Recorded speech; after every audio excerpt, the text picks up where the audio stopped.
marketing of surveillance, the idea of the algorithmic automatic infraction detection.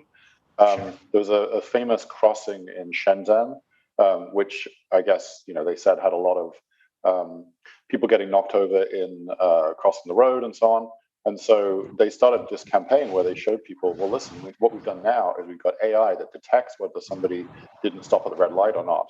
We automatically find them on their phone through Alipay and WeChat and so on. And they use this to promote the idea of surveillance. They say, look, surveillance is good. We're helping you. This is good for society. For the majority of people, this is a good thing. So therefore, you should like this and you should want this in your lives.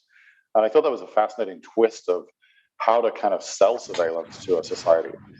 And yeah, that's one thing that really this isn't actually new to us. We have had it in the United States and most of the developed Western world for ages through the whole save the children argument, right? Or the counterterrorism argument. What you're describing is just marketing, right? Of the new government initiative. And they find something that people are universally against, like running over people in crossroads, crosswalks, and sort of holding that up the poster child to justify new authorities. But there is always how that authority is used, openly in public under the spotlight, and then how it's used under the table. And that's really gets to the basic question of public trust in the institution of government as it exists in a given moment, and the legitimacy of that government. Government can use terrible capabilities for good purposes. The thing is, even if you can come up with a justification for it, right, is it consistent with the values of what a society wants to be? In some cases, it is, right? In some cases, it's you use a minor intrusion into a right, particularly when people are aware of it, particularly when they consent to it. For example, somebody putting like a security camera sign on the doors of the gas station that you go into because they get robbed all the time, right? You're aware of it. You don't particularly care. You don't have an especially large privacy interest in that.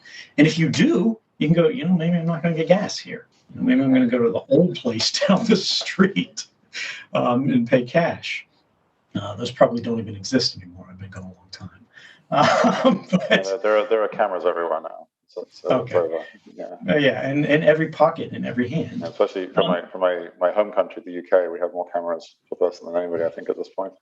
I mean, I think another argument that is important and beginning to gain a lot more, especially in a lot more credence in the area of AI, is actually recognizing that, there's this kind of, technology is magic kind of story that I think a lot of us have heard over and over again. And so to me, it's especially interesting and important that the people who are talking about bias in AI, the people who are noting that, if you put an AI on top of an unfair society, you're going to amplify the unfairness, right? The AI doesn't know what truth is. It just knows what you've done in the past to a certain extent. And so, on the one hand, there's the,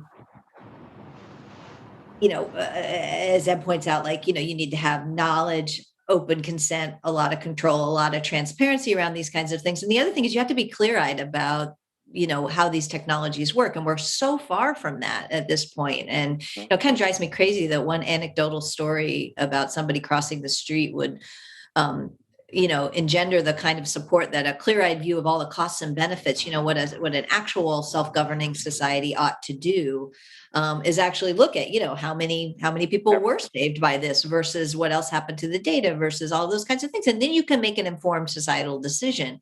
But we tend to be governing by anecdote a lot. And sometimes those anecdotes are really dangerous. And they're especially dangerous in a diverse society where your experience of say how the AI might work in recognizing your face might not be the same thing as an African-American person has. That AI might actually make them less safe